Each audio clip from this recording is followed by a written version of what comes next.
welcome to your first tutorial.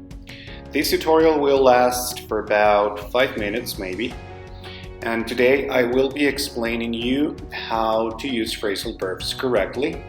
So we're going to check a lot of information, so I want you to pay attention and well, let's begin. Very well, so phrasal verbs. Phrasal verbs are also known as multi-word verbs or two-part verbs. So these are verbs that are followed by either one or two prepositions. And according to the preposition or prepositions, the final meaning of the verb can change. Since we're talking about verbs, all these verbs can be conjugated in present, past, future, perfect tenses, etc. And I would like to explain 4 different types of phrasal verbs so you can actually identify them and know how to use them. Alright, ready? So before I continue, there are just like 2 things we need to consider right here. The first one would be the object. And I believe you understand what an object is. Remember that the object is the one that is receiving the action. And the second aspect would be whether this can be separated or not. I will explain you how we can do this, and that's why I am giving you like these 4 phrasal verb types. The first type would be like this. So obviously we need a verb. Right after the verb we need a preposition, and in this occasion we don't have an object. The object is not necessary, guys. The second type would be the verb plus a preposition, but we do need an object. And in this occasion, the object can be separated. That means that we can actually put the object between the verb and the preposition or right after the preposition. The final meaning won't be affected. The following type would be type 3. And what we need is, again, a verb, a preposition, and we need an object, but in this occasion the object cannot be separated. So the correct order would be verb, preposition, and object. And the last type would be verb plus 2 prepositions, not only 1. And in this case we need an object, guys. It is absolutely necessary and it cannot be separated. That means that we cannot use the object between the verb and their preposition. Alright? Very well. So now let's take a look at some examples.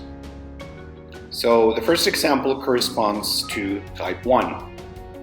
Verb, preposition, no object. I gave the ITO a long lecture. He backed down. Can you identify the phrasal verb? Of course, that would be back down. And as you can see right there, we have like no object. It's not necessary, guys. We still understand the idea.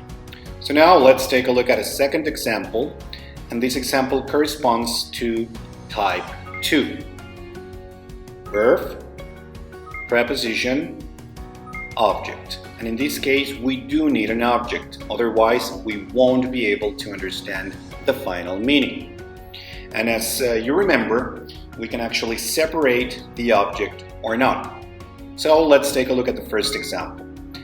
I'm not following up that line of research. The phrasal verb would be follow up, and the object, that line of research. Please notice that the object is right after the preposition.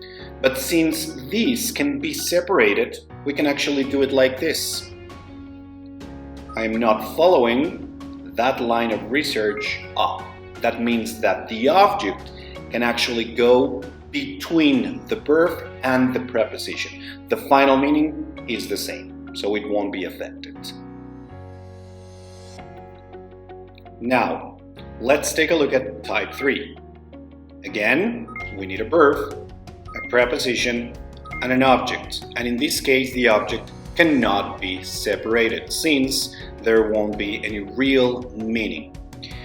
My example goes like this. we've been looking at many things lately, the phrasal verb look at.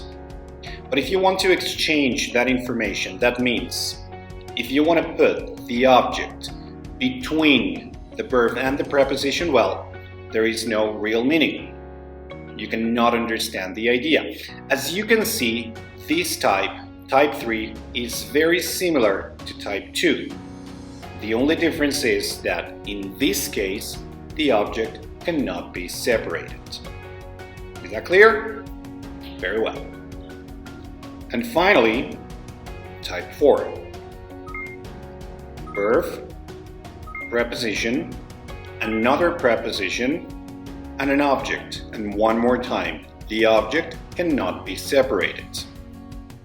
So let's take a look at this. You quickly came up against problems.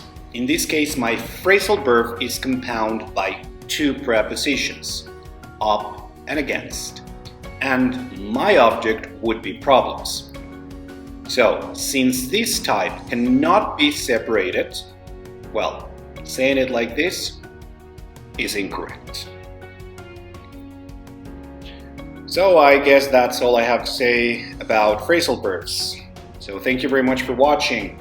In case you have any doubts, you can always send me an email or a private message on Google Classroom, and I'll be more than happy to reply to each and every question you may have. So one more time, thank you very much, and well, see you next time. Bye-bye.